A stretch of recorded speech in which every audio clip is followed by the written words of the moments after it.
Page number 7 7వ page. రాజా బదల్ గయా అంటే రాజు మారిపోయాడు. బదల్నా అంటే మారిపోవటం. నేను లెసన్ చెప్పేటప్పుడు మీనింగ్స్ చెప్తూ ఉంటాను, మీరు అండర్లైన్ చేసి రాసుకోవాలి. రాజు మారిపోయాడు. మరి రాజు ఏంటో మారిపోవడం ఏంటో అది చూద్దాం. పేజీ తిప్పండి.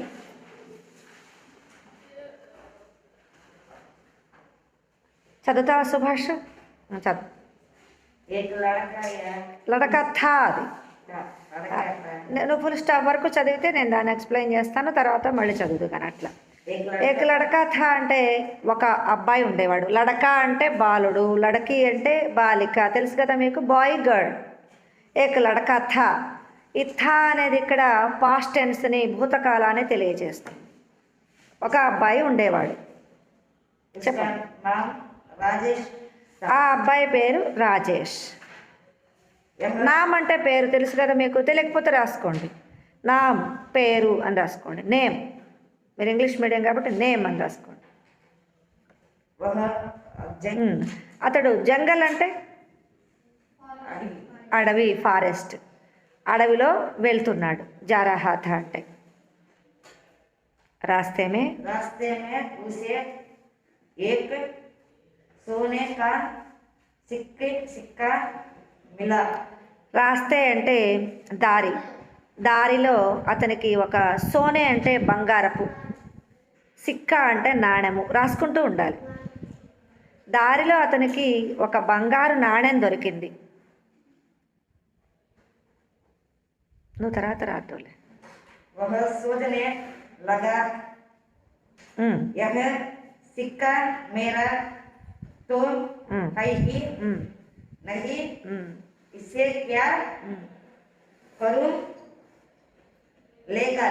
చూడండి, ఆ అబ్బాయి సోచన అంటే ఆలోచిస్తున్నాడు. ఒక బంగారపు నాణ్యం దొరికింది. ఆ అబ్బాయి ఆలోచిస్తున్నాడు. ఏమని ఆలోచిస్తున్నాడు అంటే, యహ సిక్కా మేరాతో హైహీ నహి, ఈ నాణ్యం నాది కాదు కదా, ఇసే క్యా కరూ లేకర్.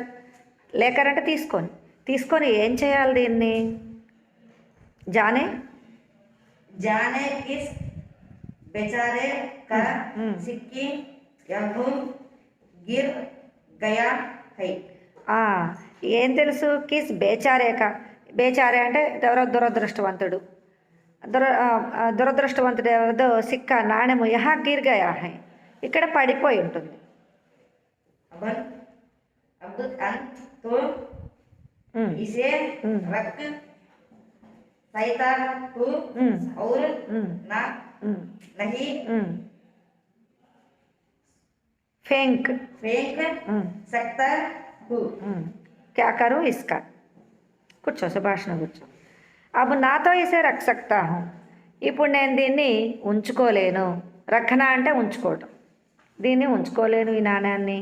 Hour నాహి ఫేంక్ సక్తా who, పారేయలేను. ఫేంక్నా అంటే పారేయడం.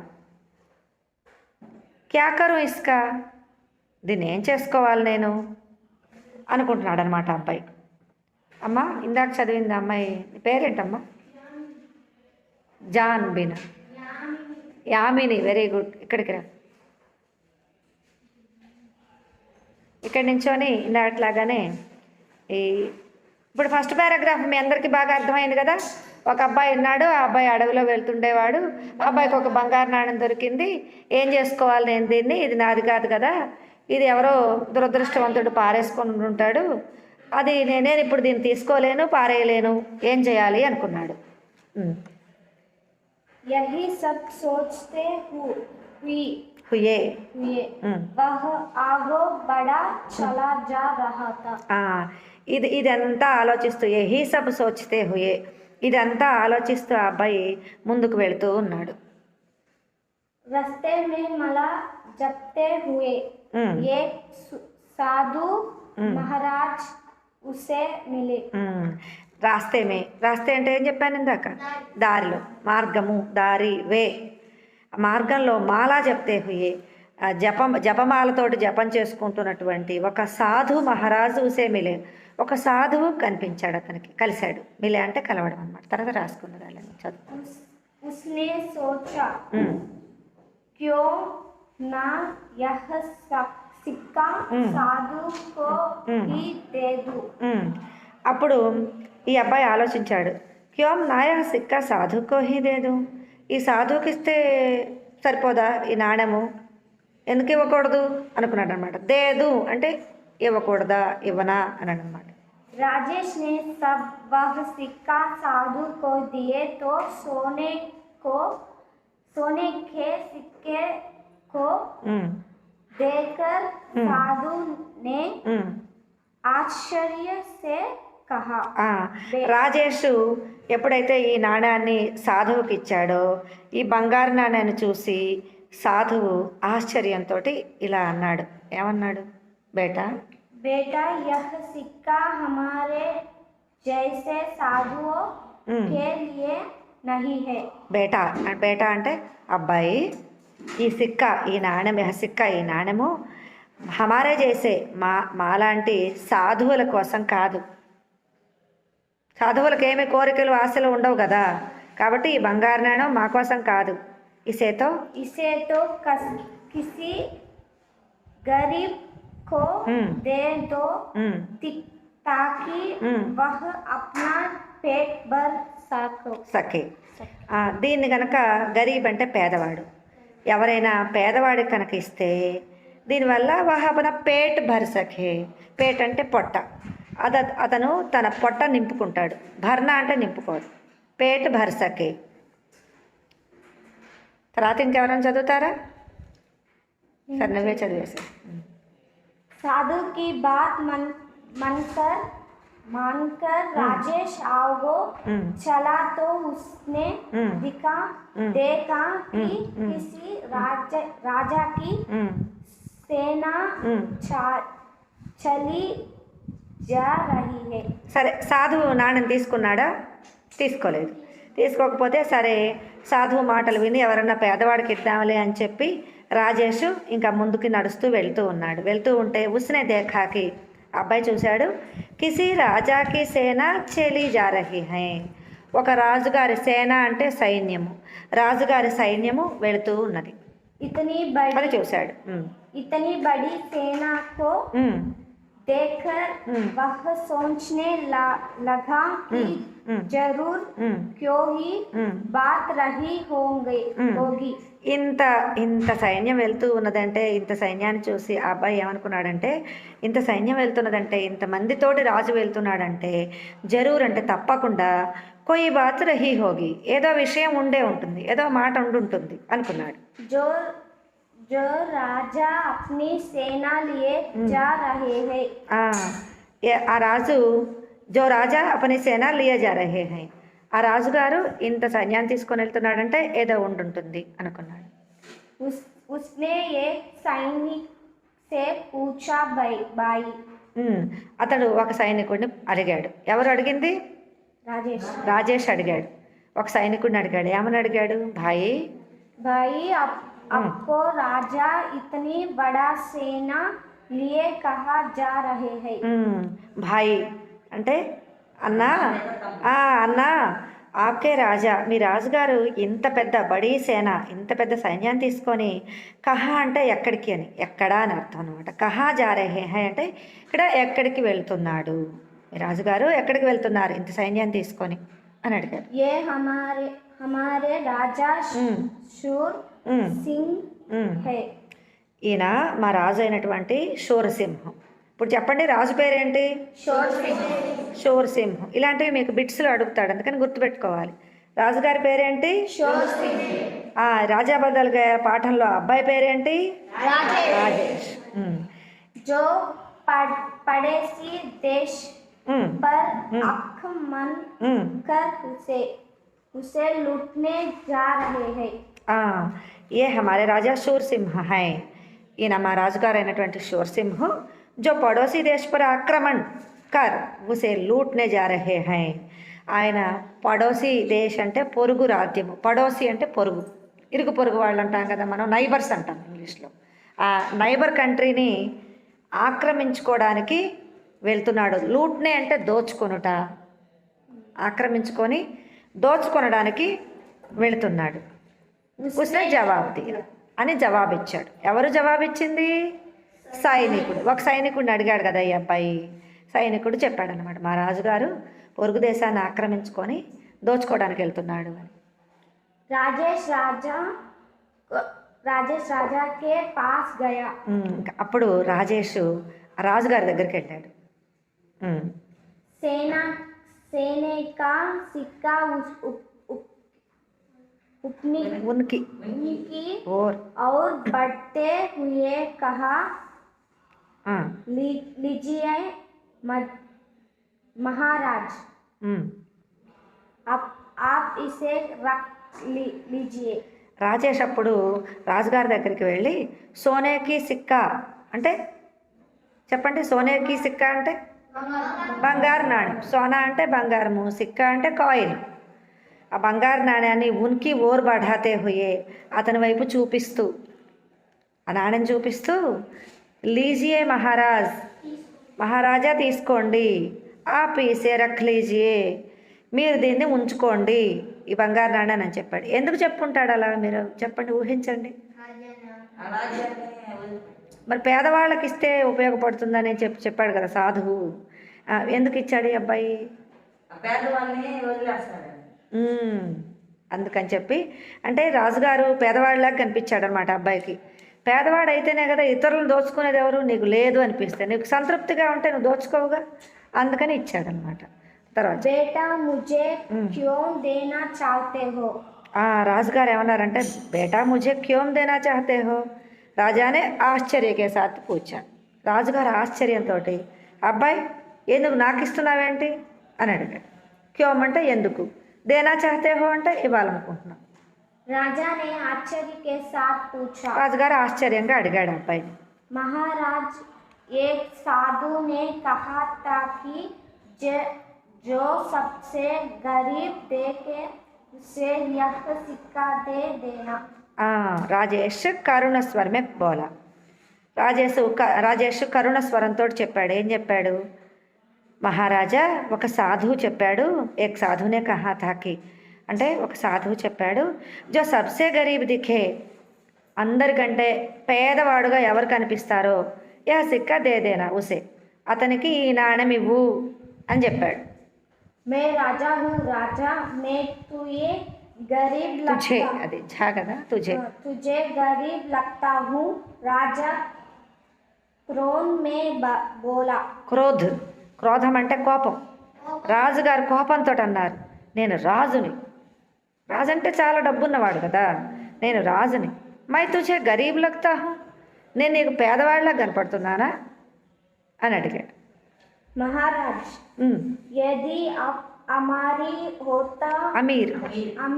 होते तो दूसरे देश को लूटने के लिए इतनी बड़ा सोना लेकर क्यों जाते? సేనా లేకర్. మహారాజా, మీరు గనక అమీర్ అంటే ధనవంతుడు, గరీబ్ అంటే పేదవాడు, మీరు ధనవంతులైతే దూసరే దేశ్ కో లూట్నే కే లియే ఇతనీ బడి సేనా లేకర్ క్యోం జాతే, పొరుగు రాజ్యాన్ని, ఇతర దేశాలని ఆక్రమించుకోవడానికి, దోచుకోవడానికి ఇంత పెద్ద సైన్యాన్ని తీసుకొని ఎందుకు వెళ్తారు? నువ్వు పేదవాడిగా అనుకుంటున్నావు కాబట్టే ఇంకా దేశాలను దోచుకుంటూ ఉన్నావు. మరి నువ్వు కనుక అమీర్ అయినట్టయితే, అంటే నువ్వు ధనవంతుడు అయితే పక్క రాజ్యాలను ఎందుకు దోచుకుంటావు అని చెప్పి అడిగాడు. ఎవరు అడిగింది? రాజేష్. राजेश की बात राजा की समझ में आ गई. అప్పుడు రాజేష్ మాటలు రాజేష్కి అర్థమైనాయి. సమజ్న అంటే అర్థం కావటం, సమజ్మే ఆగయి అంటే అర్థమైంది. उन्हें अपनी गलती का एहसास हुआ. అప్పుడు అతనికి తన తప్పు, గలతి అంటే తప్పు, ఎహసాసు హువా తెలిసింది, అనుభవం అయింది, తెలిసింది అని. राजेश की प्रशंसा करते हुआ उन्होंने सोने के वापस लौटना का आदेश दिया. రాజేష్ని అప్పుడు రాజుగారికి ఇంకా అర్థమైంది, ఈ అబ్బాయి అన్నమాట. అర్థమయ్యి తన తప్పేంటో తెలిసి రాజేష్ని మెచ్చుకుంటూ, ప్రశంస అంటే మెచ్చుకుంటూ, ఉన్హోంనే సేనాకో వాపస్ లౌట్నేక ఆదేశ్ దియా, తన సైన్యాన్ని వెనక్కి తిరగమని చెప్పి ఆదేశించాడు. వాపస్ లౌట్నా అంటే తిరిగి వెళ్ళిపోవడం. उस दिन से राजा ने अपनी ఉమ్, संपत्ति సంపత్తి संपत्ति जनता की सेवा में हाँ। खर्च करना आरंभ कर कर दी। दिया। అప్పటి నుంచి రాజుగారు తన సంపత్తి తన సంపదనంతా కూడా జనతాకి సేవ మే ఖర్చు కర్ణ ప్రజల సేవల కోసం ఖర్చు పెట్టడం ప్రారంభించాడు. అయిపోయింది. ఇంకా ఉన్న స్టోరీ చూడండి. చూడండి ఇప్పుడు సునో బోలోలో 4వ ప్రశ్న గుర్తుపెట్టుకోండి. పేజీ నెంబర్ 10 సునో బోలోలో 4వ ప్రశ్న. పడో ఊరికే చదవండి, మీరు సరిపోతుంది. దీని గురించి మీరు నోట్స్లో కానీ ఇక్కడ కానీ రాయాల్సిన అవసరం ఏం లేదు. తర్వాత వచ్చేసి లిఖో అని ఉందా 10వ పేజీ చివర. ఆ లిఖోలో ఆలో 1వ ప్రశ్న గుర్తుపెట్టండి. అలాగే 11వ పేజీలో 2వ ప్రశ్న ఉంది కదా, 2వది కూడా గుర్తుపెట్టండి. తర్వాత 2వ అనేది రాజా బదల్ గయా కహాని అపనే శబ్దం మే లిఖియే అంటే ఇది సారాంశం. కాబట్టి ఇది సారాంశం మీరు రాయాలి. 2వ కూడా గుర్తుపెట్టండి. ఇంకా శబ్ద భండార్ వచ్చేసి ఉదాహరణ देखो और समझो इसी तरह आगे कुछ शब्द लिखो. ఉదాహరణ చూడండి, అర్థం చేసుకోండి, అలాగే ఇంకా కొన్ని పదాలు రాయండి. అర్థం చేసుకోండి మీరు దీన్ని. శబ్ద భండార్లో ఉదాహరణ చూడండి, నేను చదువుతాను. సైనిక్ అనే పదంలో చివరి శబ్దం ఏంటి, చివరి అక్షరం ఏంటి? కా.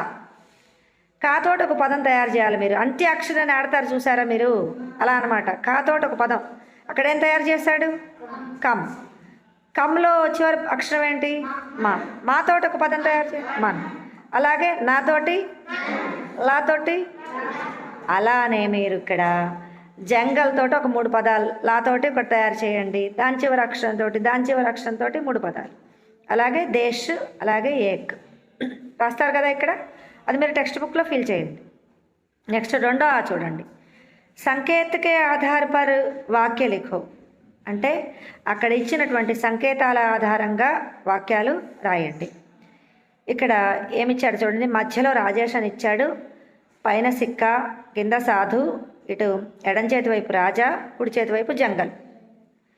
దీని ఆధారంగా మీరు 4 వాక్యాలు తయారు చేయాలి. ఉదాహరణకి నేను చెప్తాను చూడండి. రాజేష్ జంగల్ మే జా రహా థా. రాజేష్ జంగల్ కలిపాం కదా.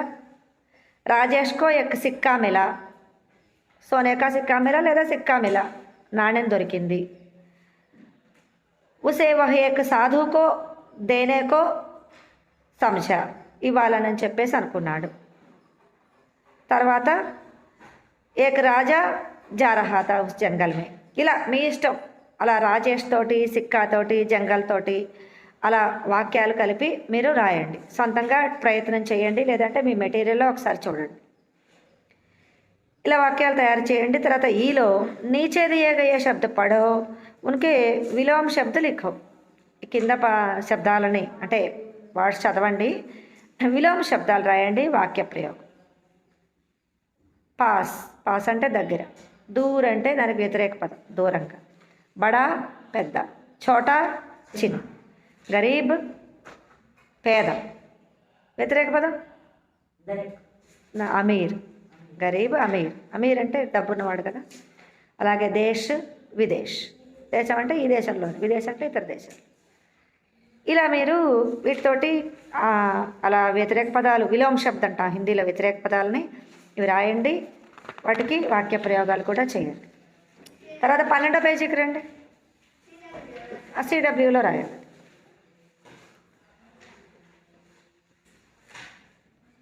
సిడబ్ల్యూలో మనకి భాషకి బాత్, సృజనాత్మక అభివ్యక్తి, పరియోజన కార్య. ఇంకా ఈ పేజీతోటి మీకు అవసరం లేదు. ఇంతవరకు రాయండి.